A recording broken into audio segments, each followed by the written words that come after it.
الحمد لله وكفى وسلام على عباده الذين اصطفى أما بعد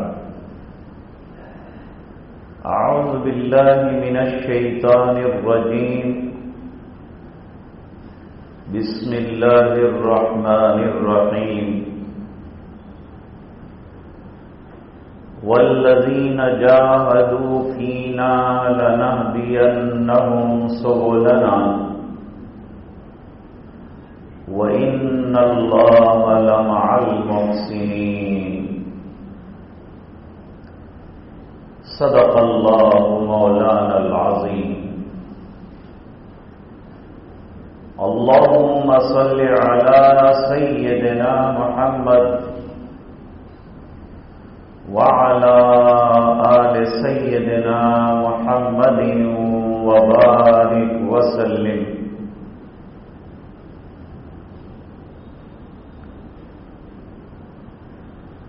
قوموں کے عروج اور قوموں کے زوال کس طرح ہوتے ہیں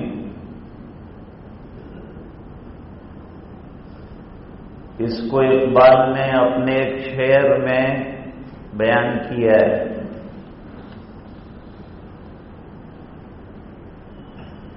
فرماتے ہیں تجھ کو بتاؤں میں تقدیر امم کیا ہے، تجھ کو بتاؤں میں تقدیر امم کیا ہے، شمشیر و سنا اول طاؤس و رباب آخر۔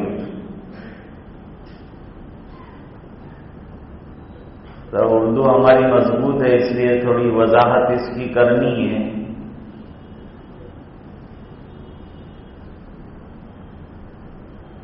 اقبال کہتے ہیں قوموں کی ترقی کا راز مجاہدہ ہے، قربانیاں ہیں، آزمائشیں ہیں۔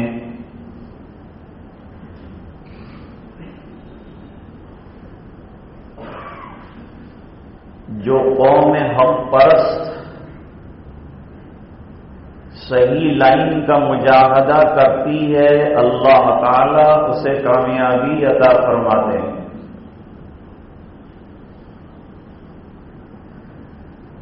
شمشیر و سنان، سنان نیزے کو کہتے ہیں، شمشیر تلوار کو کہتے ہیں، اور یہ دونوں سے مراد محنت ہے، جفاکشی ہے، مجاہدہ ہے۔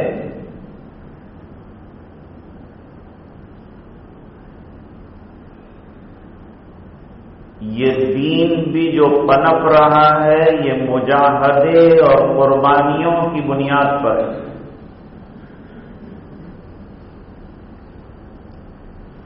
حق کے لیے قربانیاں دینا اور حق کے واسطے مجاہدے کرنا یہ تاریخ ہے، اور یہ کرنا ہی پڑتا ہے۔ اللہ تعالیٰ قرآن کریم میں فرماتے ہیں اَحَسِبَ النَّاسُ أَن يُتْرَكُوا أَن يَقُولُوا آمَنَّا وَهُمْ لَا يُفْتَنُونَ۔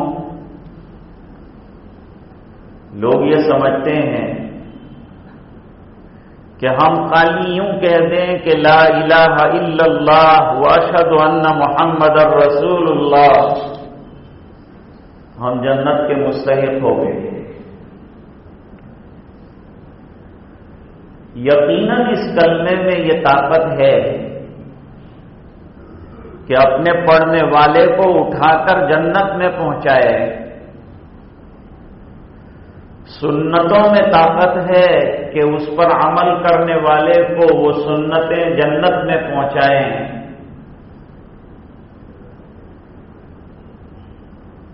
لیکن حدیث میں فرمایا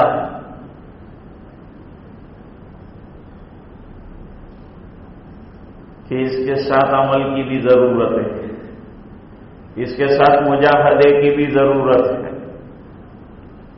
اس کے ساتھ امتحان کی بھی ضرورت ہے۔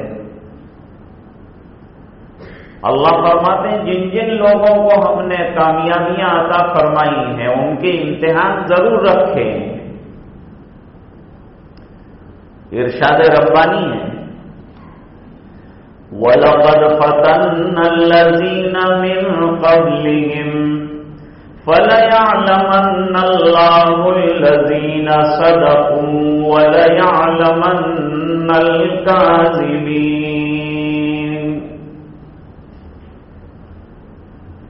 پہلے جن لوگوں نے آمنا کہا ان لوگوں کے بھی امتحان ہوئے، ان کی بھی آزمائشیں ہوئیں، اور وہ مجاہدوں میں پار ہو گئے تو اللہ تعالیٰ نے ان کو کامیابی سے آراستہ کر دیا، کامیابی سے سرفراز کر دیا، نعمتوں سے نواز دیا، جنت کی سرخرویاں ان کو حاصل ہوئی۔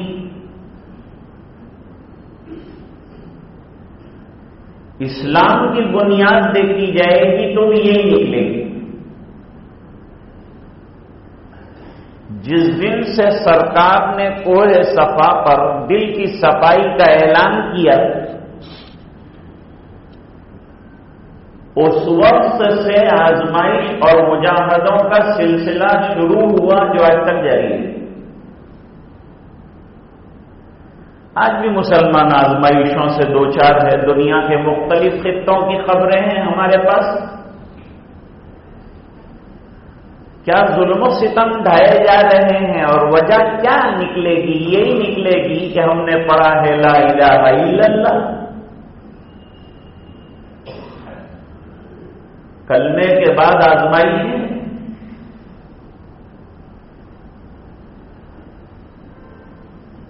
لوگ عاشورہ کے موقع پر سیدنا حسین رضی اللہ تعالیٰ عنہ کی شہادت کو یاد کر کے ماتم کی بنیادیں رکھنا چاہتے ہیں، حالانکہ اسلام نے ماتم کی بنیادوں کو ختم کیا ہے اور مجاہدے کرنے والے اور شہادتیں دینے والوں کی پیٹھیں تھپ تھپائی ہیں، اور جانے والے خوشی خوشی سے اللہ کے راستے میں جان کے نذرانے، مال کے نذرانے دیتے رہے ہیں، اور یہ دین پنپتا رہا ہے، اسلام زندہ ہوتا ہے ہر کربلا کے بعد۔ اسلام مردہ تو کبھی ہوا ہی نہیں ہے، لیکن اس میں جلا اور اس میں جان اور اس میں طاقت بھر جاتی ہے ان مجاہدوں، ان قربانیوں سے۔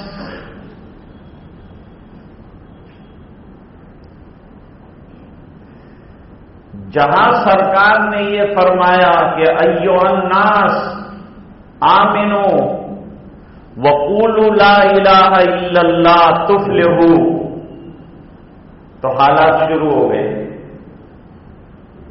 تاریخ اسلامی نہیں پڑھتے ہم لوگ، حالات شروع ہوئے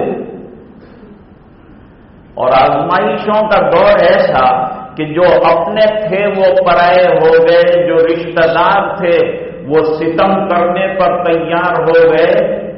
چند گنے چنے انگلی پر گنے جانے والے لوگ سرکار کے ساتھ رہے اور صرف اللہ کی مدد رہی، اور یہ دین چمکا اور پنپا اور آج تک پنپ رہا ہے، اور قیامت تک اس کے چلنے کا وعدہ ہے، اس بنا پر کہ دین انسان کا بنایا ہوا نہیں، اللہ کا بنایا۔ جب اللہ اسے بچانا چاہتے ہوں گے، جب اللہ اسے بنانا چاہتے ہوں گے، جب اللہ اسے پھیلاوا دینا چاہتے ہوں گے، تو اللہ چاہیں گے تو اپنوں کے بجائے دشمنوں سے دین کی نشر و اشاعت کا کام لیں گے، دین کو آگے بڑھایا جائے گا، دین میں کوئی کام کرے تو اسے اللہ کا کرم اور شکر ماننا چاہیے کہ اس سے کام لے لیا گیا، ورنہ اللہ جو کلمہ نہیں پڑھتا اس سے بھی کلمے کا کام لے سکتے ہیں، جو ایمان والا نہیں ہے اللہ اس سے بھی کام لے سکتے ہیں۔ ابو طالب نے بہت مدد کی دین کی، لیکن دین ان کو نصیب نہیں ہوگا۔ سب سے ہلکا عذاب ہونا ہے ان کو، ان کی مغفرت کی دعا بھی نہیں ہونی ہے، لیکن کام اللہ نے لے لیا اور خوب لے لیا، بتیجے کا ساتھ دیا اور بڑھ چڑھ کر دیا۔ جتنے سہارے تھے آقا کے ایک ایک کر کے ہٹائے گئے اور دنیا کو بتایا گیا کہ دنیا والوں کے کمزور سہاروں پر دین کو نہیں چلا رہے ہیں، ہم اپنے بل بوتے پر اپنا دین پوری دنیا میں چلائیں گے اور کسی سے بھی کام لیں گے۔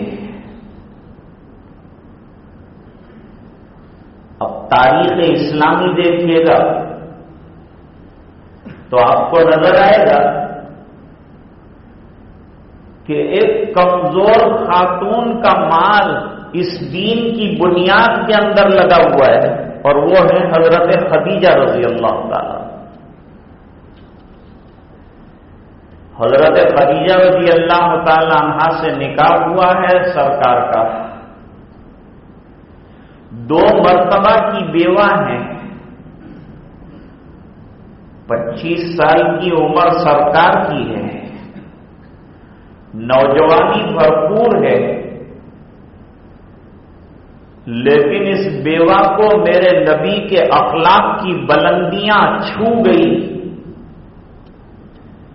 جی لگا، بڑے بڑے سرداروں کو ٹھکرایا اور میرے محبوب سے نکاح ہوا، اور نکاح کے بعد قربانی کا عالم یہ ہے کہ جتنا مال تھا سب لا کے میرے محبوب کے قدموں میں ڈال دیا۔ میرے محبوب اتنے مالدار نہیں تھے، لیکن اللہ کس کے مال سے کس کو مالدار کر دے نہیں کہہ سکتے۔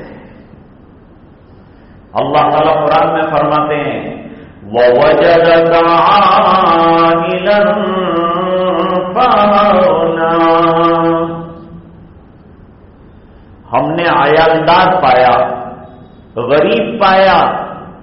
محمد عربی صلی اللہ علیہ وسلم کو بس نکاح مالدار خاتون سے کرا کر اس کا مال سرکار کی خدمت میں رکھ کر میرے نبی کو مالدار کر دیا۔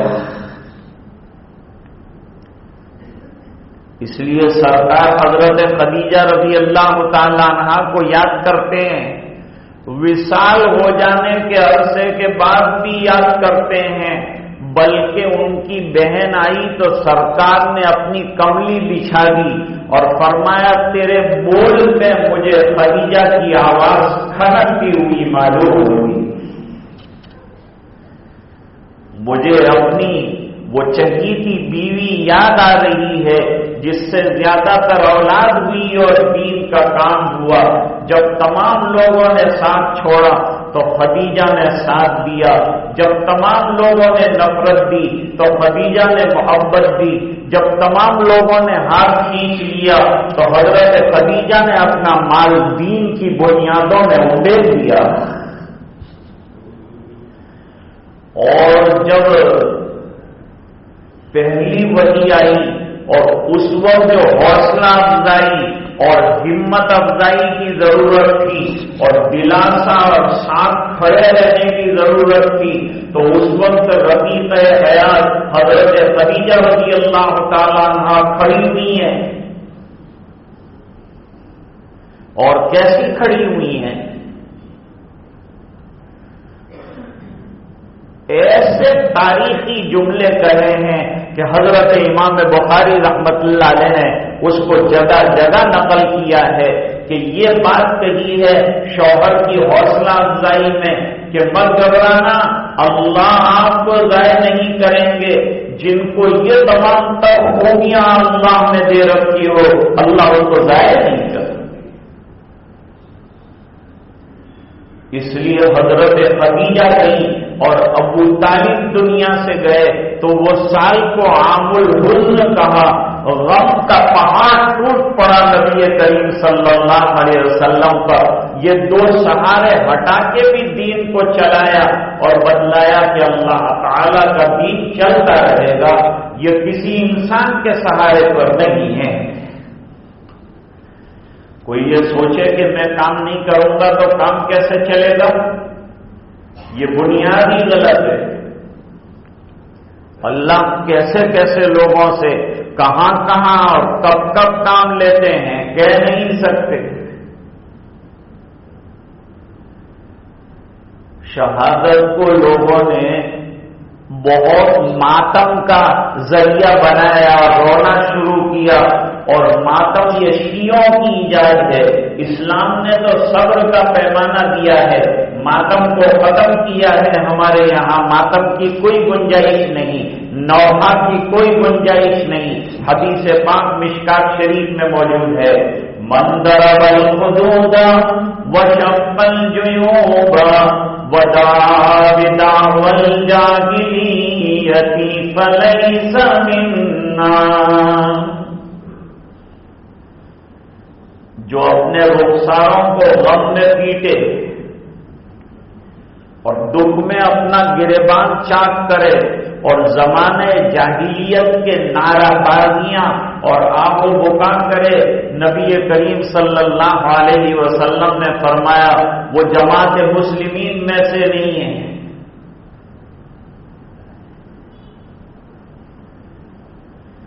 کسی کے وصال پر اگر غم کرنا ہے اور سوگ منانا ہے تو اس کی مقدار 3 دن ہے، وہ بھی ترک زینت کے علاوہ کچھ نہیں ہے، نہ رونا نہ واویلا کرنا، بلکہ اسلام نے ماتم کا لفظ ہٹایا ڈکشنری سے اور اس کی جگہ لا کر صبر کا پیمانہ رکھ دیا کہ حالات آئیں تو صبر کرنا، اور صبر کرنے والوں کو بہترین بدلے کا وعدہ کیا۔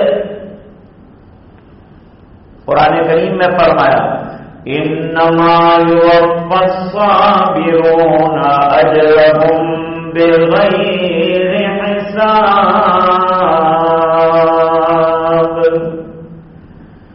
صبر کرنے والوں کو اللہ کے دربار سے بے انتہا اجر ملنے والا ہے۔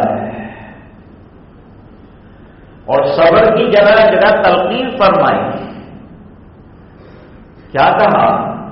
یا ایھا الذین آمنوا استعینوا بالصبر والصلاۃ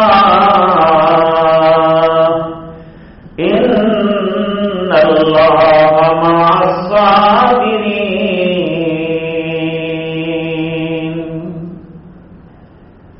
مصیبت اور حالات کے آنے پر آدمی کا اللہ کے فیصلوں پر جم جانا اور اللہ کے فیصلوں پر رضامند ہو جانا، اس کا نام اصل میں صبر ہے۔ مصیبت نام ہے، مصیبت نام ہے آدمی کی آزمائش کا، اسی سے آدمی کا حوصلہ معلوم ہوتا ہے۔ تو مصیبت کے ذریعے سے پہچانا جاتا ہے، آزمائش ہوتی ہے، امتحان ہوتی ہے، تو امتحان میں حیثیت کھلتی ہے۔ مصیبت نام ہے اہل وفا کی آزمائش کا، اسی سے آدمی کا حوصلہ معلوم ہوتا ہے۔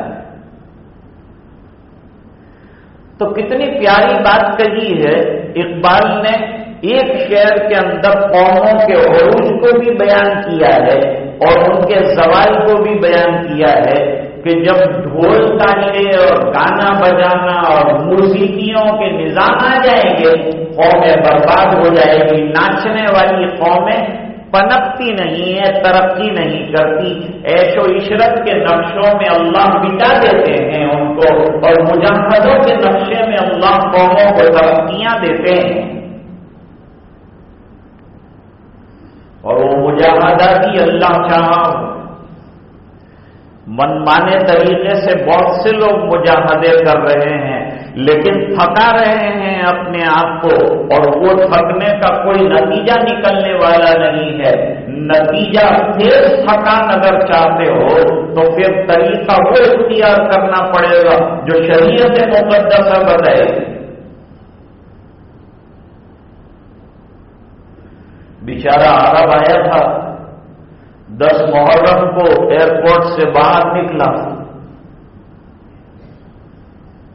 لوگ رو رہے تھے، ماتم کر رہے تھے، پیٹ رہے تھے، کہاں ان پر کیا بلا نازل ہوئی ہے، ان پر کیا مصیبت اتری ہے کہ یہ لوگ اتنا رو رہے ہیں، اتنا واویلا مچا رہے ہیں۔ ان کو بتایا آپ عرب سے آئے، آپ کو معلوم نہیں ہے کہ حضرت حسین کی شہادت کا دن ہے۔ کہا وہ 1400 سال ہو گئے، کیا انڈیا والوں کو ابھی پتا چلا ہوگا؟ 1400 سال کے بعد ماتم کا کیا مطلب ہوتا ہے؟ ہم لوگ محبت بھی کرنا چاہتے ہیں، لیکن محبت میں محبوب کا گلا بھی گھونٹ کے رکھ دینا چاہتے ہیں، یہ عجیب قسم کی محبت ہے۔ حضرت سمیہ رضی اللہ تعالی عنہ کا بڑا دلدوز شہادت کا واقعہ، میں کہہ رہا تھا اسلام کی نیو میں اور بنیادوں کے اندر خواتین کے مال لگے ہیں، ان کی جانیں لگی ہیں۔ حضرت سمیہ کو بھرے بازار میں مکے کے لیڈروں نے لگاتار زخمی کیا، وار پہ وار کیے، خون کا فوارہ بہ نکلا، ندی بہ پڑی اور اس میں لاشا تڑپ رہا ہے۔ حضرت سمیہ رضی اللہ تعالی عنہ نے ایسی حالت میں اپنے بیٹے حضرت عمار جو خود بھی شہید ہوئے ہیں اور حضرت یاسر شوہر ہیں وہ بھی شہید ہوئے ہیں، اور اسلام کی پہلی شہید خاتون ہے تو حضرت سمیہ رضی اللہ۔ یہاں شہادت کا جلوس نکالنے کے نام پر نمازیں برباد کی جاتی ہیں، اور شاعر کہتا ہے کہ حضرت حسین نے تو سجدے میں سر کٹوایا ہے۔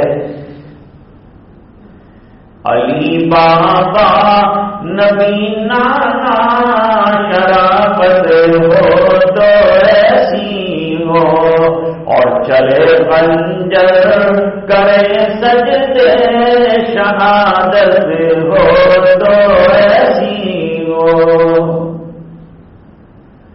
یہ شان ہے۔ یہ لوگ یہ کہتے ہیں کہ یا حسین ہم نہ تھے، اگر تم ہو جاتے تو بھی نکال دیے جاتے۔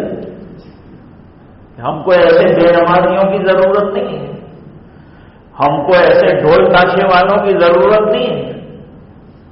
ارے کسی کا وصال ہو جائے اور پڑوس والا زور سے ٹیلی ویژن بجائے تو لوگ دوڑ کر اس کو کہتے ہیں بھائی شرم نہیں آتی، تیرے پڑوس میں میت ہوئی ہے اور تو ٹیلی ویژن پر گانے بجا رہا ہے۔ یہاں ڈول تاشے نکالتے ہیں، تماشا کر دیا، حضرت حسین کی شہادت کا تماشا کر کے رکھ دیا۔ ہم کیا بتانا چاہتے ہیں دنیا کو؟ بتانا کیا تھا، بتا کیا رہے ہیں؟ سرفروشی کی تمنا بتانا چاہیے تھی، وہ تو بتا نہیں رہے۔ وہ حضرت عمر رضی اللہ تعالیٰ عنہ والی بات یاد کرو نا ذرا۔ فرمایا اللہم ارزقنی شہادتا فی سبیلک،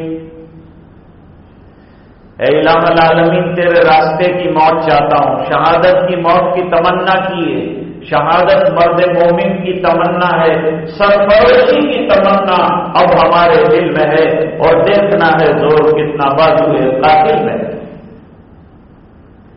فرمایا اللہم ارزقنی شہادتا فی سبیلک واجعل موتی فی بلد رسولک، اے الہ العالمین شہادت کی تمنا بھی رکھتا ہوں اور تیرے دیار سے دور اور میرے محبوبہ کے قدموں سے دور بھی نہیں ہونا چاہتا۔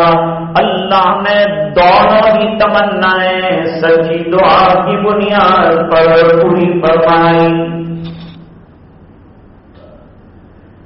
اب حضرت سمیہ رضی اللہ تعالیٰ عنہ طرف پہ جلدی بلاؤ میرے بیٹے کو جلدی بلاؤ، تو وہ بلانے کو گئے کہ اب تو یہ کہے گی کہ ہاتھ جوڑ لینا بیٹا ایسے دین سے، ان کی نردیاں دینی ہیں، یہ قربانیاں دینی ہیں۔ تو بیٹے نے گود میں لیا ماں کو، کیا کروں ماں تیری خدمت، کیا وصیت فرماتی ہے، کیا نصیحت کرتی ہے؟ تو نصیحت یہ کی کہ بیٹا یہ خون دیکھ کر مچل مت جانا، دین سے مکر مت جانا، یہ نردیاں بہتی رہے گی، اس سے سنگین حالات آئیں گے، لیکن دامن رسول پر چھوڑنا۔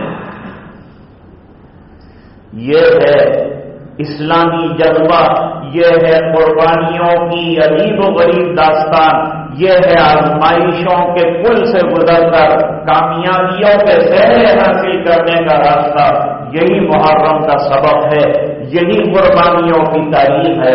اللہ ہمیں سمجھنے کی توفیق عطا فرمائے۔ وآخر دعوانا ان الحمد للہ رب العالمین۔